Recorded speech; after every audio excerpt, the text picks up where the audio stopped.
You are listening to an Awakening from Belfast podcast, an adult conversation about local, worldly and otherworldly topics. Be prepared, there is some swearing in the podcast.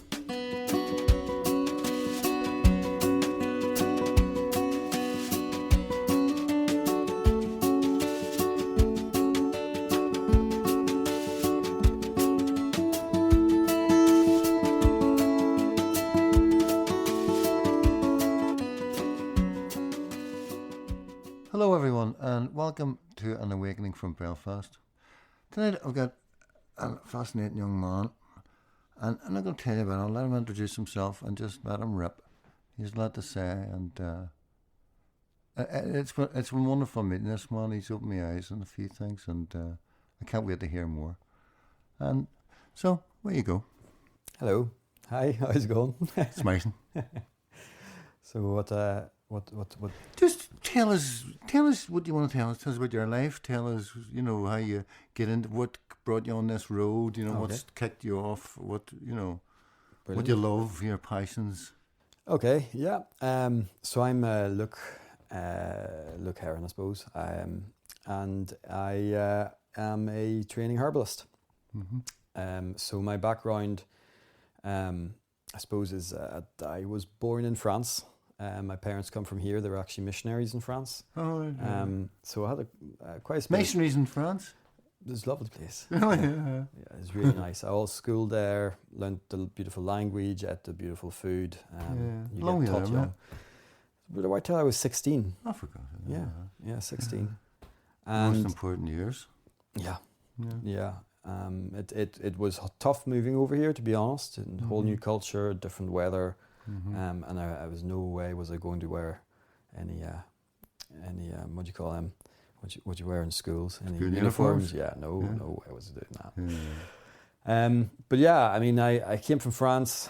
When my parents came back for a sabbatical, the parents were ill, and then I just ended up. I really wanted to go in arts, in either acting or filming, and ended up going into the moving image and kind of corporate video line of work, and I did that for years. I just fell into it, till Acting as well, or just the corporate? No, the corporate end. Yeah. Right. I thought you'd done them all there. No. I ended up doing a bit of droning, and I went and I droned for a few different films and things like that around Ireland as well. Oh right. But really, my health was getting worse and worse and worse, and I was getting. I had basically. It's not going to be a popular thought, but I mean, I had a reaction to the BCG vaccine. Oh, surprise! So my arm went double the size, and kind of my mum had to ooze out this horrible stuff every few hours, and it was horrible. I was maybe 9, 8, and in France, basically, no matter how you react to the pinprick thing, you need to get the vaccine to go to school. Yeah, so even then. Yeah, so I reacted, and the doctor gave me the vaccine. So I had this huge immune response, which lasted for a month, and then I actually had such a bad cold sore outbreak that was all around my mouth, and I had to drink through like liquid and soups through a straw. It was bad, and then from that point on, I started getting psoriasis. Okay. Which is a condition that it's an autoimmune condition, so the immunity is all wrong. And obviously as well, my lifestyle wasn't great. I mean, there's a whole link, mind, body, spirit link there. So long story short, I was working in a business where I was actually, pretty much filming in Harland Wolff, these big oil rigs getting fitted and all that, for the oil industry, this really black energy, And I just worked for that for years and all sorts in the filming industry, and did websites and stuff like that. All things that were really useful for me now. Yeah. But I got to a point where I was really depressed, anxious. I had about maybe 70% coverage. My face felt like leather. And so eventually, I had this experience. I went up with friends. We went in the forest and we had taken some psychedelics, some mushrooms, and we just locals. Yes. And and then we took some LSD, you know, and so, but it was just the four of us. We wanted to just have a journey and have a fire, and it was actually a really nice kind of spiritual moment. And I was very disconnected with my spirituality after I got really annoyed at religion and all this kind of stuff. So I had left church, you know, years before. So it was my first kind of connection. And in the morning I had basically what you could call a vision, but the woman I met was as clear as you are sitting in front of me right now. And she had this like red dress and hood and these little kind of silvery, coiny looking things and all that. And I was on the hammock, and it was like 4 a.m, maybe 5 a.m, and I was coming back to normal, you know, sense. But she comes up to me and she basically asks me randomly, what did you enjoy most as a child? And so I sat and, well, I replied basically, you know, being out in nature, you know. I mean, all my life as a kid in France, it was, you know, you wouldn't find me in a house. I would be outside, building, you know, in a forest, building things and all that, getting chased by wild boar, because it's still wild boar over there. I used to get chased for raiding orgies, you know, orchards. Yes. We're necking apples. That's different. I suppose we didn't. Yeah, no. We were just, you know, me and my friends, we just spent time all the time. So, anyways, that was my answer to her. And she said, then find the jobs that you wanted to do as a child, and do that. Oh. And that was my experience that morning. And she walked away, and I saw her walk away back into the forest. I thought, this is insane. I'm going insane. I'm still having the thing, but it felt so real. And I didn't go to sleep that day. My friends brought me back and drove me back, and I still had this in my mind.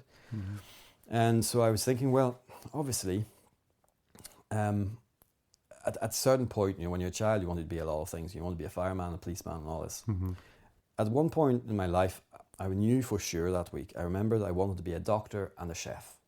And I went to the doctor in his church, and he's like, "Oh no, you're going to have loads of studies for it." And then I went to the chef, a chef who was in the church as well, and he was this lovely African guy, and he made the most delicious food. And he was like, no, you'll never see your family. You'll be up at 3 or 4 in the morning and all this, and you're in little. So it put me off those ideas. But I went to Mum that week after discovering that, and I said to her, look, was there anything else? You know, remember I had all those different things? And she says, yeah. So, well, when you couldn't do those jobs, or you thought you couldn't, you know, as a child, you ended up going for your last one, which is a gardener. So I give you the strawberry patch.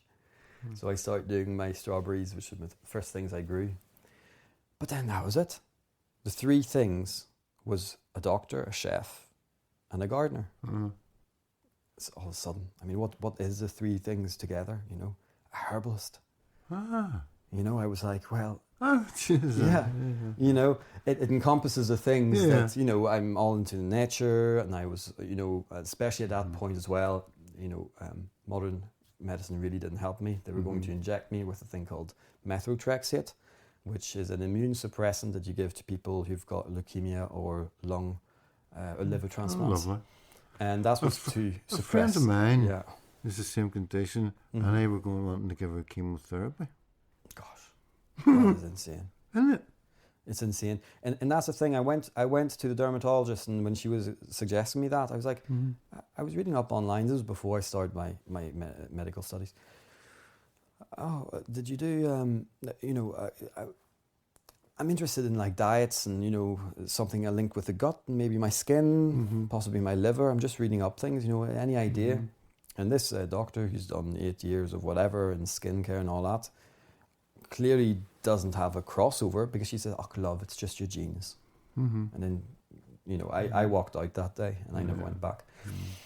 So anyways, back to that week where I was getting the idea, a bloody herbalist, let's do that. So I went online, I started searching, I applied for this course, and 2 months later, boom, I lose my career. And as difficult as it was at that time, I knew that it was it was divine intervention. It was the best thing that could have happened to me. I'm because actually that propelled at me. this moment going through something similar. Mm-hmm. I don't want to talk about it in a minute because it's not resolved, but I'm going through something very similar. Yeah. Yeah. And it's a shift, a real shift. Yeah. This propelled me. I had debts, I had all this stuff. Yeah. But I ended up leaving and going away to the Isle of Arran to live with a herbalist for a year. And the Scottish Isle of Arran. And I lived there for a year in a bell tent and outside in a little hut and outdoor compost toilet, all sorts of, it was mad, it was brilliant. And I learned so much. And then I was going to stay in Scotland, and then one of the herbalists who really helped me, Danny O'Raw, he's actually called Belfast Herbalist. Yeah. He operates around here, and he's also the guy teaching me his course. Yeah. He was saying that he was So going to do where's his he course. based? It would be Lisbon Road. Oh, brilliant. Lisbon Road, yeah. Just off the Lisbon Road. There's a practice actually with a few therapists there, which is great, and they're working together.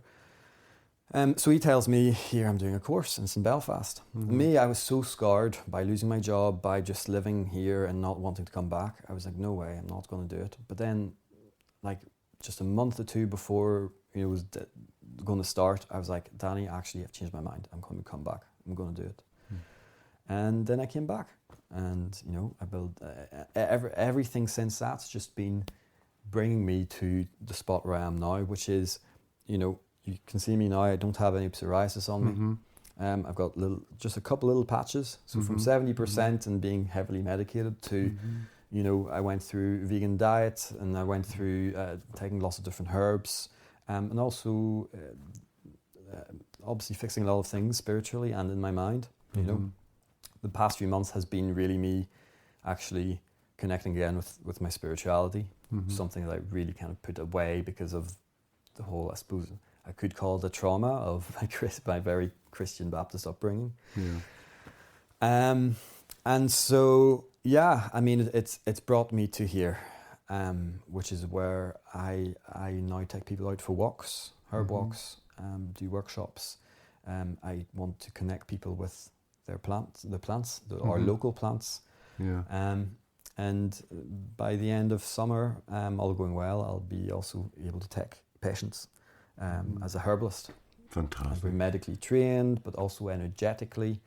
And also we do bring in certain esoteric elements that are no longer used, but have Like, thousands of years of can you give us a hint? well, I mean, energetics, for example, would be one of them. What does that involve, energetics? So let's say you've got dry skin. So what do you put on your dry skin? Coconut oil. A coconut oil or a moisturizer.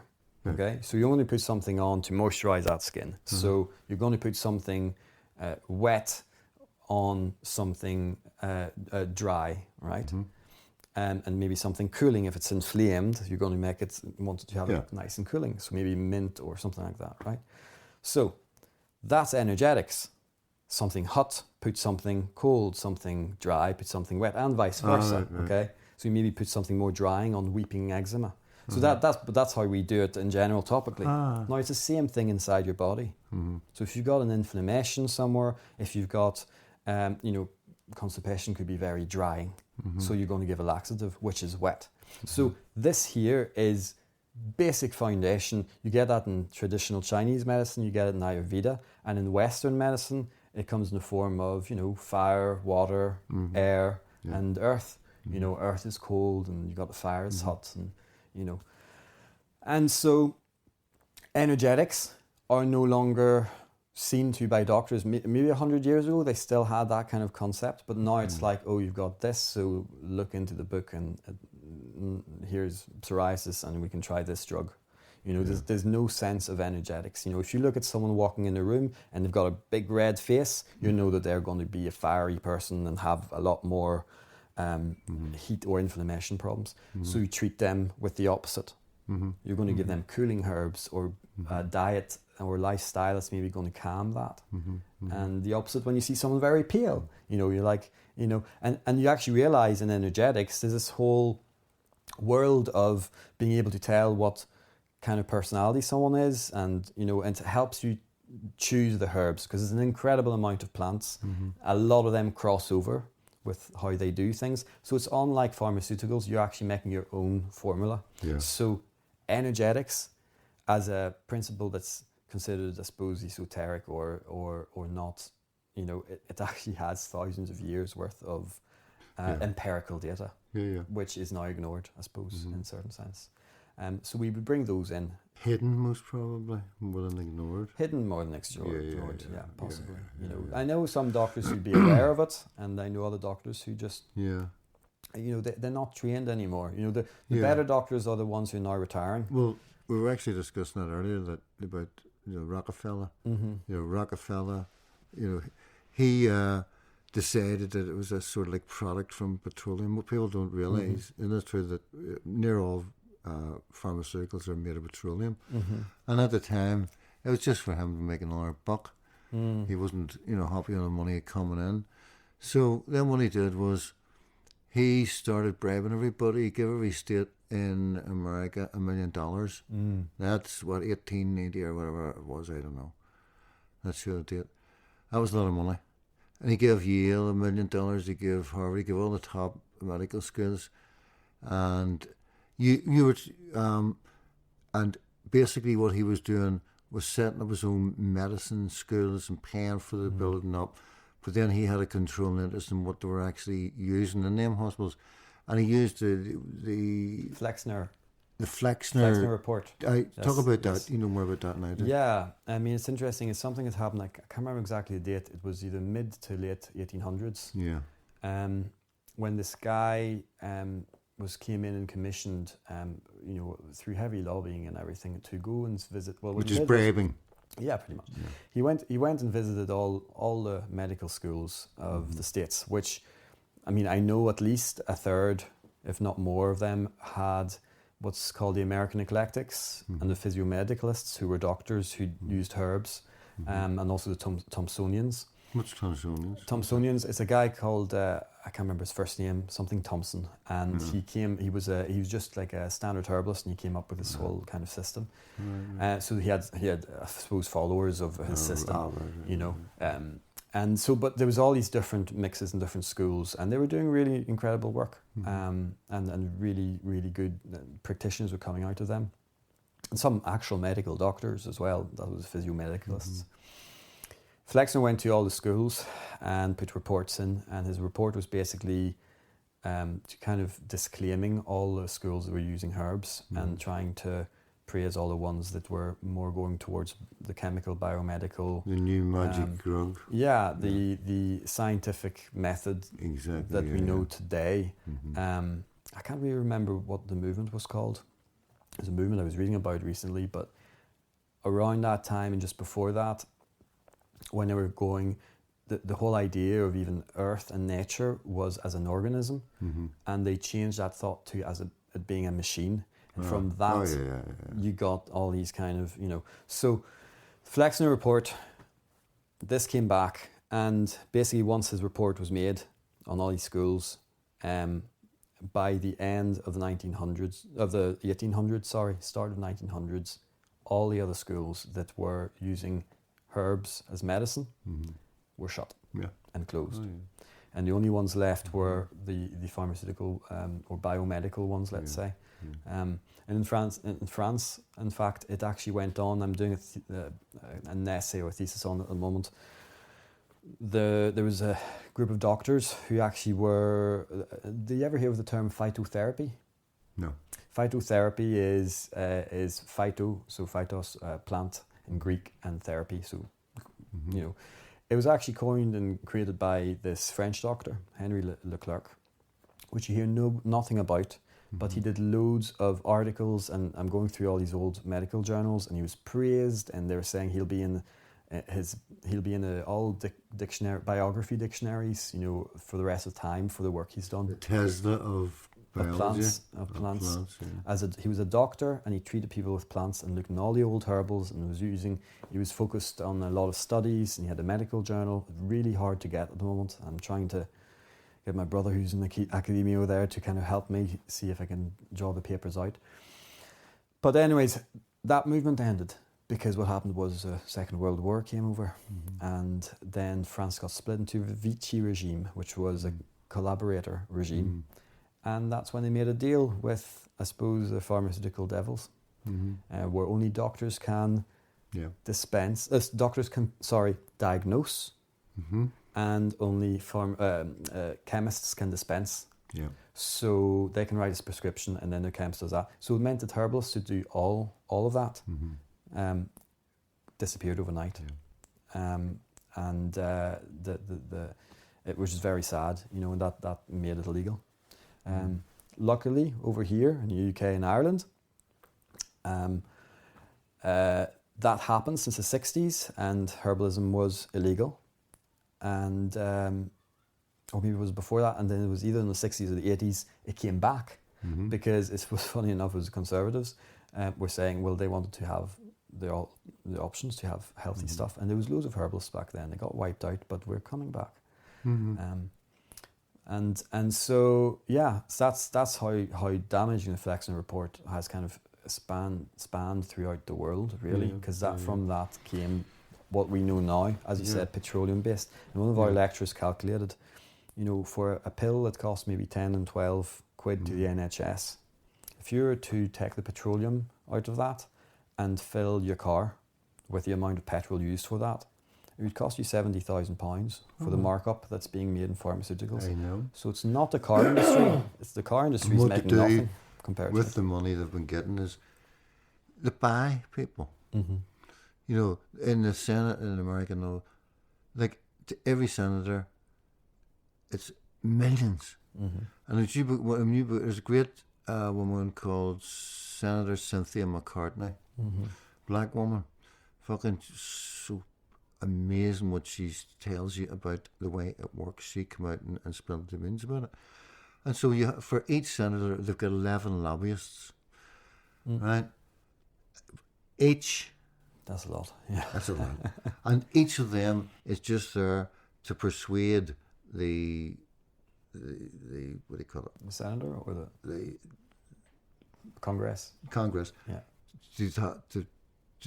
To go along with their ideas. Yeah. And it's millions. And she says the first question you're asked when you become a senator is, what are you doing when you finish with politics? Because we would love you on the board. And that's you in. And the money they can throw at it, because they print the money. Yeah. It's the same people. They print the money, and then they buy up all these senators and politicians. And they've done it all around the world. You can see it everywhere. And that is the way they keep control. And they've just so much money because they print it. And they can buy whoever they want. And and then to further the propaganda of pharmaceuticals, they built medical centres everywhere and paid for all these scholarships and all. And if you get one of these scholarships, if you find anything that goes against their narrative, and if you brought that up, you're finished. You're not going to get any funding. You are done. So it's happening at the moment as well. Of course, it's always happened. Yeah. I think it's happening more now. It's went into overdrive. Oh, yeah. Every doctor's hundreds and hundreds, thousands of doctors coming against all this bloody COVID shite. And a good mention there is actually the World Doctors Alliance, which released themselves. Yes, it was looking at that. Yes, yeah.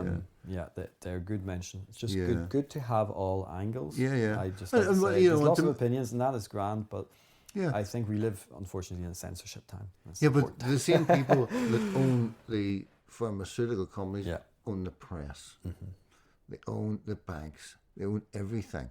And it's like we're being farmed, and now we're being manipulated.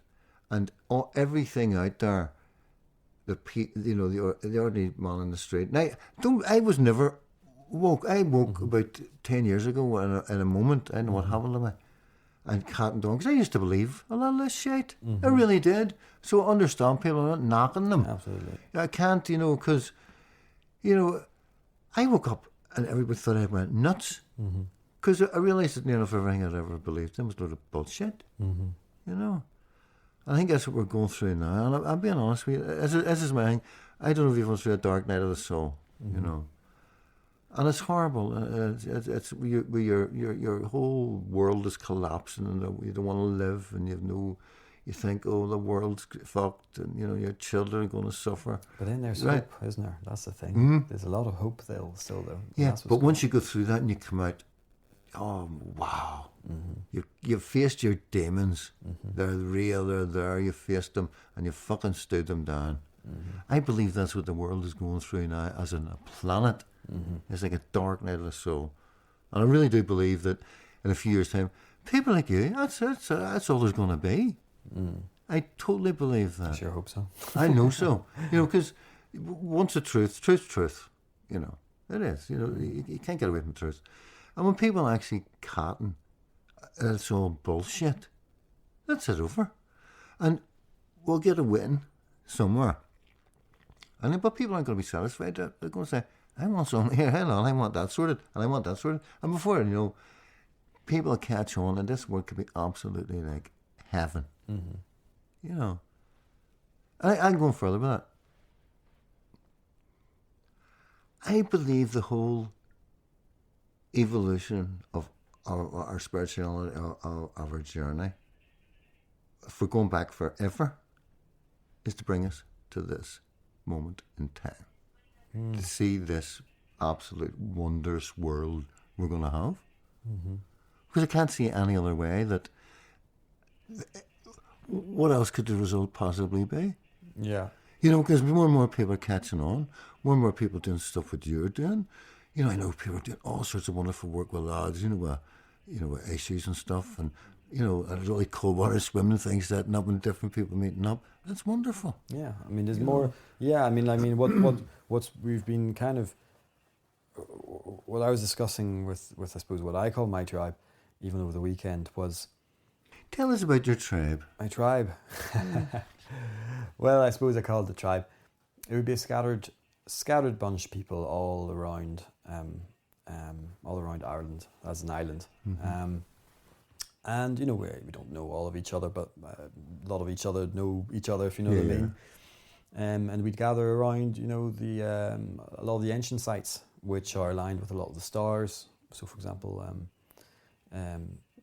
during the equinox, you can go to Loch Crew, where there's an alignment with the sun hitting there. And the ancestors used it as a calendar and to find, mark, for example, when the spelt season is over, different things like that. Would it have been used for meditating then?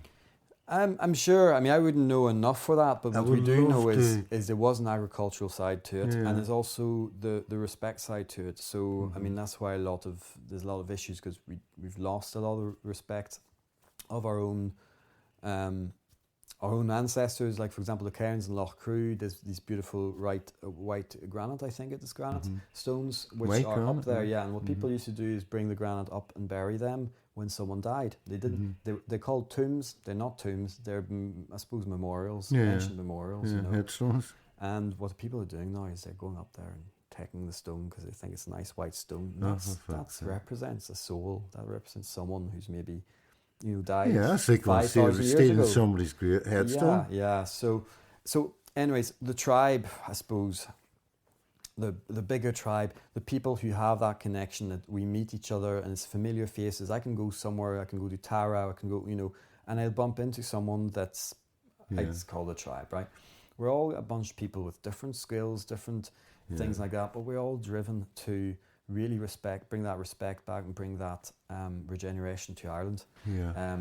Because obviously we need to reconnect with our native status, and that's, in that, it comes with that connection with nature, with the land, with the landscape, and with ancestors, what our ancestors have left for us as reminders. And so, I mean, there's a group. There's actually now it's hard to kind of get fairies to organise themselves, right? But it's called the Fairy Council, and the Fairy Council is an interesting one because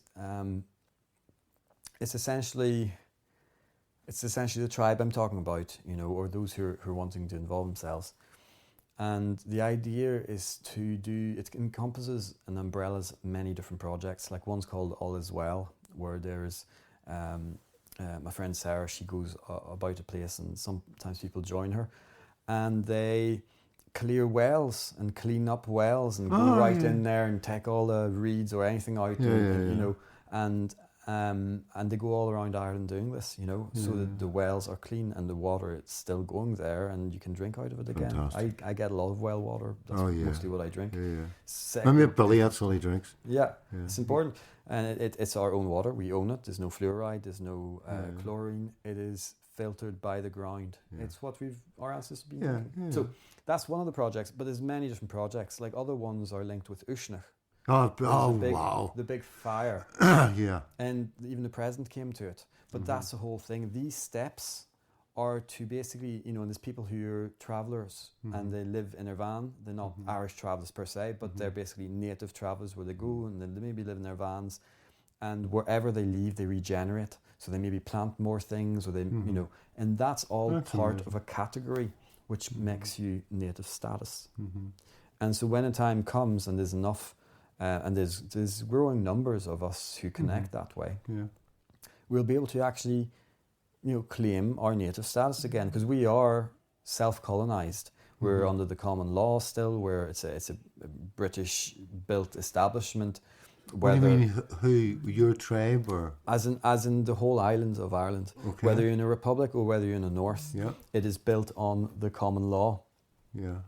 And the common law was introduced, I'm terrible with dates, but it was introduced quite later on in history, in our history, during the Flight of the Earls, up to the Flight of the Earls, which basically they would have ran under what's called the Brehon Law, which is the old law of the land, and which is a law of common sense. Not, you know, there's some issues with, there's like everything, but it was a very different society, you know, and so the tribe as such is, you know, it's just, we're just living naturally, but we are aware of the Brehon Law. We are aware of the ancient sites. We go there, we maybe do some ceremonies, and we just enjoy ourselves. And we trade, you know, I trade some creams for sheep's wool. You know, and it's bringing back basically that old kind of common sense, that old tribal attitude. So that's why I call it the tribe, because everybody's loving, everybody's there to help each other. There's always a bit of drama here and there, and, you know, people who don't lift the finger if, you know, you have to create certain rules and stuff if you're living communities. I don't personally live in a community, but I go in and out and meet these people. You know, some people don't know each other within it and all that. But it's basically a greater network that exists in Ireland of all these beautiful, crafty, artsy, but also established in different situations, but they're connected with the land and they connect with our native Irish status. And there'll be a day where we'll come up and we'll say to the government, and we'll make ourselves known and say, look, you know, we need to protect our land. National Trust up north, OPW down south, they're doing a lot of interesting work, but a lot of them are also maybe not doing so great with the ancient sites. Like OPW are known to have put concrete slabs and put shafts down a lot of the megaliths, and now they're rotting away and corroding. And you're like, you know, and they've got a sign that says, you know, people who desecrate these sacred sites will be prosecuted. And you're like, hang on a second. Well, then, as native Irish, we should be prosecuting OPW for absolutely wrecking and ruining something that stood for 5,000 years without any modification. But that's the way it is. That's the way it is. Look at the turf cutters, you know. You're not allowed to dig turf. Borden and Mona have got a big thing, and they've got probably back hunters are there from the centre. Like, unbelievable nonsense they're doing, you know. It is. Yeah. But that's the whole idea. If you're able to claim native status, which we can and we are, this is not our system. It's not how we've been living for thousands of years. This is very recent, maybe 400, 500. So it's important. It's important. And I know, my life is great. I love it. It's really, it makes me have so much joy to meet like-minded people, and we go out, and, you know, there's a lot of Gaeilge spoken as well, you know, and I think, to be honest, the North needs to, you know, whatever community you're in, we have this beautiful dialect up here, which is linked to Scotland, and you know, there's dialect in every different place, and when you hear people speaking our old native tongue, and it doesn't matter, you know, political things away, the native tongue brings an interesting. It's poetic, and Right. it's a whole different. I was brought up Protestant, right? Mm-hmm. And all I could ever understand was, and I heard Gerald say, August, August, August. That's all I ever heard. and then I was going along, and I thought, I was going to Donegal a lot. I used to go to a place called Billy's Bar in Glencolmkill. It was fucking brilliant, you know. You get all these boys down playing fiddles. It was like a music school, Irish tradition. So they come into the bar at night. And then there was also an Irish school. We'd done summer schools and all. So I'd have brought the son up, a big lad, and when he was a kid, he was only 11 or something. He started getting up. And I was down the bar every night for a few pints just to listen to people singing in Irish. I have a friend who plays the harp and sings in Irish. And there's times she's been playing and it's just brought me to tears. I used to wonder what the fuck these kings doing on these bloody big harp, get something you can carry. I didn't get it until, you heard her playing it and singing Irish. I just think, to be honest with you, I actually went a few times to try and learn Irish. I went down Drogheda, down the Army Road, and at the Union Street there, and the old years are proud, like from Craigan or Bell, well, originally Army Road. But I was welcomed, I was cared for, I was loved. Fucked if I could learn it, like. Honestly, no. Yeah. But I was going home, and I was coming home, and no, I didn't speak it again. Let class again, nobody to even practice with, And I had a great big friend called Keith Finn. You'd love to meet Keith Finn.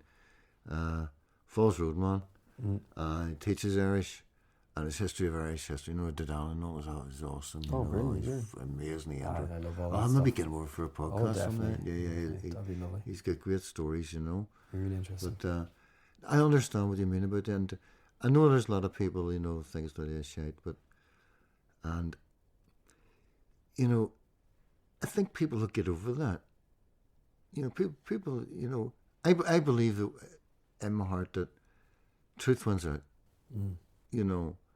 And I rate the Irish up there with, it's an ancient language, it's up there with like Tamil and Sanskrit and all the greats, It really is, it's ancient, and they're using, there's actually people looking at Irish now for root notes for other languages, Absolutely.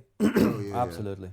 I'm not a linguist at all, but just what I've been reading about it, and I think it's so important.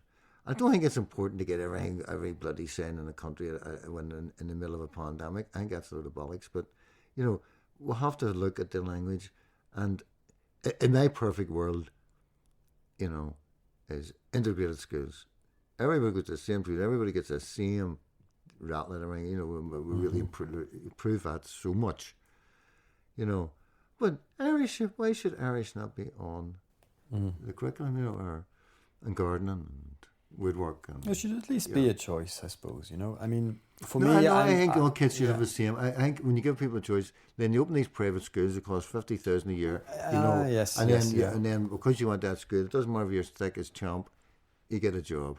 Well, you see, we want you on the board. In France, we had the choice, but if everybody's getting the same, and I mean, change the whole system, the whole thing, like, the kids you're going to be sending out in the world are going to be awesome. Like, you get young lad, my big lad, he's in his 30s, he couldn't join his hands together. He hanging a picture of it, he was phoning me. A lot of it's my fault. It really is. I fucking fucked up, bro. But he's never had any interest. But all his mates are the same.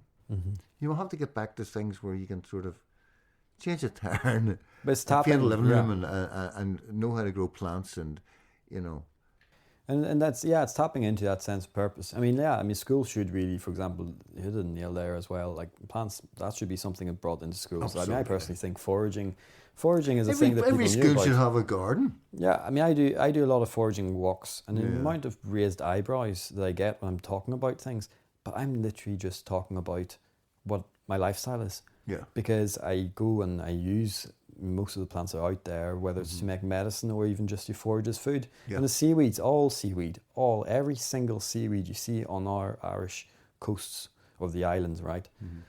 And even Scotland, are edible. Yeah. All of them. Oh yeah. Carrigain moss or Irish moss has been used for probably more than millennia. You know, I mean, all the seaweeds. Yeah. Why is none of us use any of those now? I mean, I'm always going picking stuff and getting some stuff. Now I wouldn't do it now on the East Coast or near Belfast and all that. Especially the Irish Sea is really bad. But North Coast, Donegal, you know. Even the peninsula in the peninsula area, because the currents is quite strong. It'd be the Irish Peninsula, but we've got so much that we could be, you know, and only then when people realise the resources that can grow over here, will they actually be interested in regeneration, you know. And in Bangor they've just cut down a whole big forest to put all these fancy lock key houses in, you know, or key or hole or whatever you call them, turnkey, sorry. And I was like, this is ridiculous. They kept one tree, one big oak tree, a beautiful tree, but now all the rest of the trees all around have been cut down, gone. And no one's batting an eyelid. I mean, for me, that's a whole entire habitat. I caught something the other day. I meant, you know, you save something on the computer to read later and then you forget and switch it off. And it was actually, they've done studies lately and they're saying that what they're doing with planting these forests and these quick growing trees is actually counterproductive in carbon emission thingies. You know, still, like if I was in charge, there'd be trees everywhere. There'd be apple trees and plum trees and everything, so everybody would, you know, come walk along instead of having a few wee bushes, plant fucking gooseberries and blackberries and you know, and if they were everywhere, well, nobody's going to steal them. No, because everybody will have access to it anyway. Yeah, everybody's got access to it, and you walk along, you take a wee plum here, and that's how it was. That's how it was. Of course it was. You know, here's the thing: the perfect lawn, all this, it's a whole construct. To sort of really take that on board. That they're doing these like wee gardeny bits, say playgrounds and stuff. It's just their plants and everything. You know, all plants are good. But I mean, but if it was all edible, you know, and it would change things so much. I don't like ornamentals personally. Like, I mean, I see so many houses with basically what I would call just, you know, inactive gardens, you know. And it's nice. There's all these fancy tropical things and all that don't fruit because it's not warm here, or you know, it looks like or whatever. And it's grand, you know. But it's basically been a whole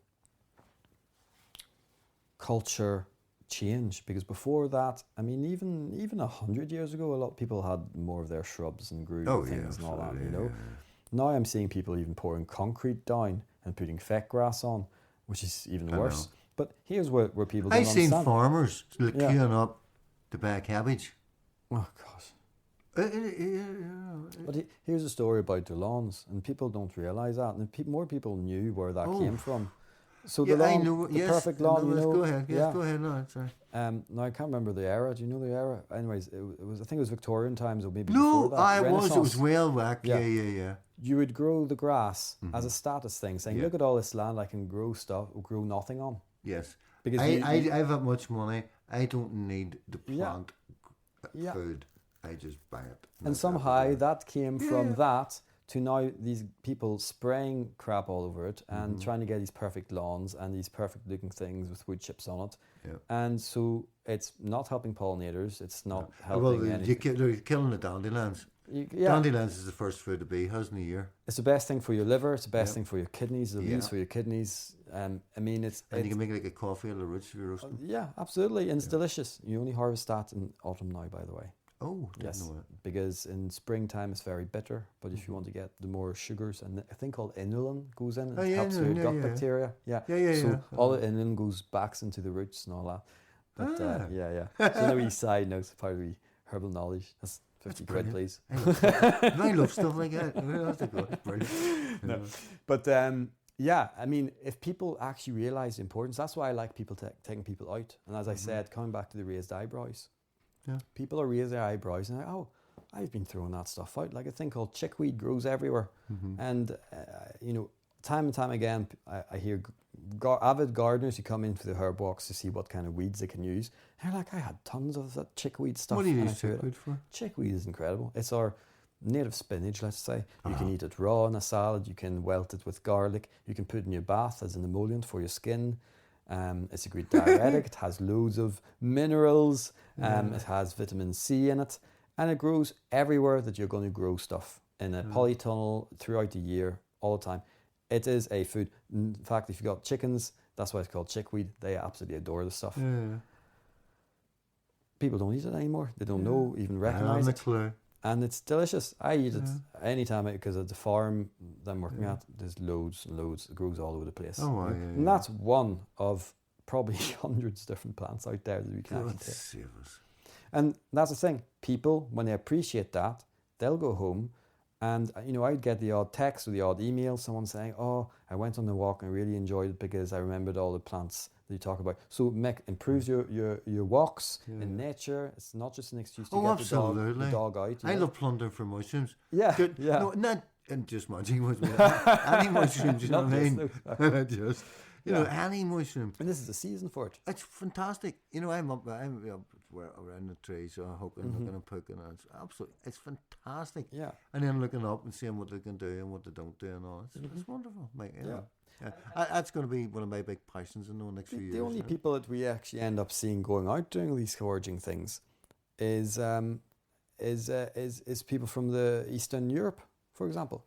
Listen, I've got most of my friends who I know who go out foraging are Eastern European, and they know their stuff about mushrooms. Listen, we don't see when you all started coming in. I was a wee bit worried. Yeah, because the first polls were out over here were all fucking headers, big young fellas in the party for 3 days, But I just think they've brought so much. Eastern Europeans have brought so much to this country. It's unbelievable. I have friends from Czechoslovakia and Lithuania and Poland and all over the place, right? And their knowledge about things like that. And even herbal medicine. Yeah, or how to fix a car, or how to do all sorts. They really are amazing. Yeah. I love their company. And they're an example. They're actually an example for a lot of people. Asset to this country. It's unbelievable. But they should be respected as examples of things that we don't value. I mean, I was lucky in France. There's a lot more of that. In fact, all chemists in France, it's a bit more connected. Even a GP in France can be a homeopath and actually treat you with herbs at times as well. Yeah. So there is a lot more openness over there. The chemists, you can go to any chemist in France, and there's at least one member of staff trained in mushrooms, and you can show them the mushrooms and they'll tell you if it's edible or not. Oh, God. So you can go out, pick mushrooms, go to the chemist. I love talking tortured. Now, imagine Boots doing that. I mean, you can't even imagine that. But that would be incredible, Yeah. I suppose I kind of go by what I use.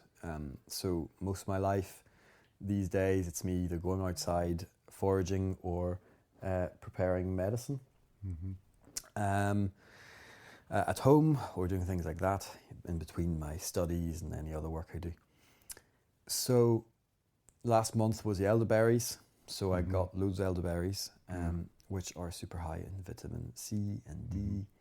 C and E and A, and it's got these things called anthocyanidins, and this is a chemical compound, a complex compound that's only found in berries and stuff, which is actually happens to be an antiviral. So it's a really, really good time if you do have any elderberry syrup handy, for example, to use that. But something that's actually still out there on the bushes that people don't actually ever use anymore are rose hips. No, sloes as well, but rose hips. Love rose hips, yeah. Rose hips. Now here's the thing about rose hips. 3 rose hips contain more vitamin C than 1 orange. 3 rose hips. 3 just standard wild roses. Or the dog rose. And they're super easy to make into a syrup. Just the dog rose? The dog rose or the wild rose. So you got these pink roses and the white rose. All roses, to be honest. All roses have a high, incredible amount of vitamin C. So instead of going to a shop and buying ascorbic acid, which is a chemical version of vitamin C, or the isolated version, which you don't actually absorb. So out of your 1,000 milligrams, you'll actually not absorb, maybe not even half in some cases. because it's just pure ascorbic acid, really hard for your body to actually ingest it. Mm-hmm. Now add what's called bioflavonoids, which is found naturally in all the plants and in rose hips. And you're going to really like hyper ingest the vitamin C and take it in because it's a food. Mm-hmm. So for example, rose hips, they're still going out at the moment. You can still grab them when they're turning black. They'll just be really sweet, but they'll still have lots of, you grab them, you grab a few, a good handful, and you just boil them up in water for, maybe about 40 minutes to an hour, and then you strain the liquid out, and you can add sugar, equal amounts of sugar, and reduce that into a syrup or honey. If it's honey, you're wanting to do 40% honey and 60% of your liquid decoction. Is that it reduced down, you mean? You don't reduce your honey. No, it reduced down the liquid. The liquid, yeah, Right, yeah. okay. But with 40% honey, it actually I was lasts actually longer. given a jar of that by an amazing man called Sean in Belturbet who done that procedure. And it over halloumi grilled cheese was one of the biggest experiences of my life. I'm serious. Rose hip syrup. Yes, Oh, wow. over halloumi cheese. Wow. Yeah. Well, that's what I'm saying. Like a teaspoon or two of that is your vitamin C supplement. If you had that once a day and just use it to sweeten up your tea or something like that, you wouldn't need to buy any vitamins, and you're getting so many more plant chemicals. Do you know where you have cereals there and it says without the vitamins? Yes. Do you know where they get the vitamins? Where do they get them from? Australia's got a lot of sheep, right? Okay.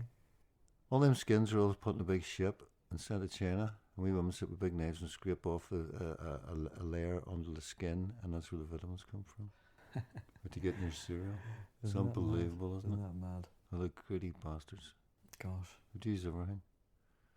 Yeah, I mean it's mad like where a lot of the things are sourced. I mean it's like the fluoride that's found in toothpaste is aluminium. It's from aluminium smelting. Hydrofluoric acid. Aluminium smelting plants. It's crazy. It was a waste product and it cost so much to get rid of. It was unbelievable. It was colossal amounts. What do we do with it? We put it in the fucking water. Yeah. Yeah. And actually a few years ago we done a thing. I was involved with boys down Dublin at the time, Occupy movement, and a great crowd of people, swear to God. But they put in this thing and found out, do you know who actually insisted on putting fluoride in the water and lobbied the government for it? Who was it? The Catholic Church and the American Army. What the fuck's going on? Who's running the place? You know what I mean? That's mad. Yeah. Isn't it? That's mad. It is definitely mad. Sorry, I was interrupting you. No, it's grand. Where were you? I was on the rose hips. Yeah, no, definitely. I mean, it's a great season. Although it's winter time, it's a great season to still get things. We're coming into November right now, as you were saying earlier. The edible mushrooms. Wow, loads of wonderful, tasty ones. Now, obviously, it's a lot of people don't know about them, and it's good to go out and when you find one, try to identify. Get a good book. Don't use Google. Don't use identifying apps. There's a stunning identify app. It's unbelievable. Picture mushroom. Okay. It's wonderful. I swear I have trusted it and tested it and checked it online and done everything, and it's right. I must try it out. I would just be very skeptical for the lookalikes when it's lookalikes. No. This will give you. I haven't seen it wrong yet. Okay. Yeah. I'll take your word on it for now. I'll have a go. No, but it says on it. There is a warning that if you don't. Ever take mushrooms, and that's to everybody, unless you know exactly what you're with somebody who's skilled in that. Just gone on gobbling mushrooms on you. Yeah, well, that's what I kind of do, but I do know what I'm doing, obviously. I know what I enjoy doing. I take people out for walks. Do you know what I enjoy doing? Well, I found another way mascara. I'm going along, taking a bite of it. Just there and then, it's beautiful. Excellent. Yeah. No, I mean, it's a great time for that. And then your roots. You got your roots now. So as we were talking about earlier, dandelion root. And I mean, it's very simple to actually prepare a dandelion root. If you actually want to clear them out from your garden, now's the time to do it. And you dig it, you dig it out, fork it out, give it a wee shake, roughly clean them, and then slice them up, and then put them in an oven in low heat for about maybe 2 or 3 hours, or a dehydrator. And then what you do once they're dried. This is what people don't always do, but it's the best way of preparing them. You grab a handful of dried ones, and you dry roast them in a pan till they kind of start, going dark and really brown and hard, a bit like coffee, and you start smelling the nice sweetness to it. Then you just throw in your coffee grinder and make yourself some dandelion coffee. Yeah, I've heard about that. Unbelievable. Is it? Unbelievable. And it's great for your liver and your guts, because you got the inulin, as we talked earlier about, and then the liver compounds, which, none of us eat bitters anymore, apart from coffee, but coffee is actually not great for your liver in certain ways. It's not great for you in any way. There's certain reasons for it. Energetics, remember we were talking about energetics, in some cases, it's still a medicine to a certain degree. I was listening to a guy, Sadhguru. I don't know if you ever heard him. He's a Indian philosopher. He's pretty incredible. Okay. He says wonderful things. Oh, I'll tell that story. He was asked a question. He says, "Is this sort of?" He says, "So he was asked a question, and the question was, do you think that India should be spending I'm making the numbers up here, 30 billion on new bombers?" And he says, "Well, we need defence. We'll have enemies." He says, "But what we'll do is, you don't need these $30 billion ones, because this other one," he says, "and I'm a trained pilot, is just as good. It just doesn't get the big name and all the fancy bells and whistles, but all it has to do is actually drop a payload. So why don't we do that? And see what all the billions we save. Do you know what we do? We build power stations. But we build the power stations in Pakistan. And we say, there you are, my brothers. We love you." That's not good. Yeah. But he that's the way, that type of thought. I love that. But he was talking about food, and he said a few things you shouldn't eat. What the hell was it? Oh, he says, you should only really eat garlic and onions when you need them. They're not food, they're medicine. He says, and if you're stuffing medicine down your gob all the time, you build up an immunity to it, so then when you need it, your immunity's built. He says, it should be kept there for things like a cold coming on, or you're a wee bit down or something. That's when you use it. And he says, that's how you get the full benefit out of it. I know, Adaveric stuff. But then he says, the only thing you should never touch. He mentioned a few different things, but then look him up. And he talked about coffee. He says, you should never take coffee. Under the Adaveric, the old teachings, you know what I mean? Yeah. Coffee is a no. Yeah. So, I'm no addict. I like a coffee in the morning. Good coffee, I found a beautiful wee coffee shop at day down in Whitehead. I was seeing a friend. Just wee independence. I don't like giving my money to corporations. I'm just a bit funny about that. As guys, you see them out protesting all about this and the corporations and Amazon not paying their taxes, and they all meet up in Starbucks afterwards. You know what I mean? Give your independent the fucking money. You know what I mean? But that's a story about coffee. No, it's interesting. I mean, I don't know. I mean, as a herbalist, I would say there's a place for everything out there. Yeah. I mean, whether you look at the Bible or even the older spiritual scriptures, a lot of them will say, God, spirit, whatever you want, has these plants on the world for our food and healing, and I know that, there's some cases where caffeine could actually be really helpful, in the form of coffee. Yeah. Or and a lot of the time it's in how things are traditionally made as well. Yeah. We may have lost the way we're supposed to make coffee. Yeah, but we lost the use of tobacco. Yeah, absolutely. We're smoking it. Yeah. It's more of it's a cleansing tool, in the Amazon. It would be used for, we would use sage and for patch of tobacco or happy. Oh yeah. Whereas it's something that was maybe what is still sacred, a sacred plant, but is now being abused. So the coffee bean is similar. Same thing with cacao, chocolate. Yeah. I mean, I love chocolate. I'm guilty as charged, but I've actually reduced a lot of how much chocolate I take now. Yeah. And Oh, yeah, I only absolutely. get cacao, and Yeah. it's so important to respect that and to try to bring that restraint, because then as your man did say about the onions and garlic, if you use these things all the time, Oh, yeah, yeah. then the actual benefits, That's right. whether yeah. spiritual or within the body, will change. Yeah. But the best advice I was given is 40 different variety of things a month, Mm-hmm.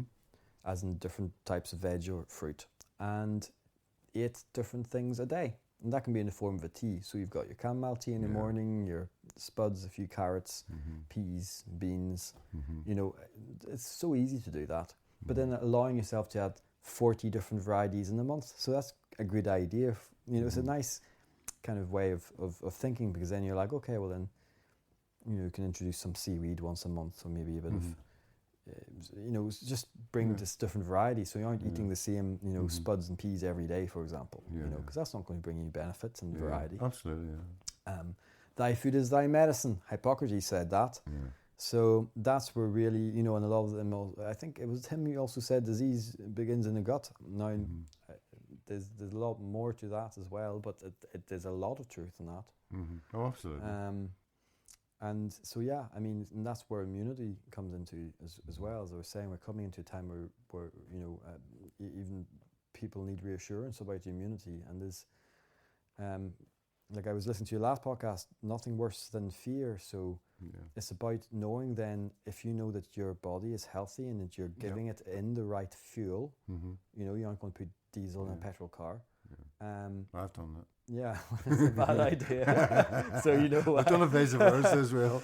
And so you do. So you feed yourself what feels good and right, and not that's creating a distraction. Yeah. And you actually empower yourself, and that fear goes because you're confident that your body is able to go through things. And that's where seasonal living comes in, as well. That's how I choose to live my life, to be as seasonal as possible. I'm not going to eat berries in the dark of winter, Yeah. I want to spend some more time with you after this thing, not to arrange things and do talks for friends and stuff, organise something, because, I think what you're saying is absolutely fantastically wonderful. Really, thank you. Thank you very much. That was fantastic, man. Thank you. Thank you.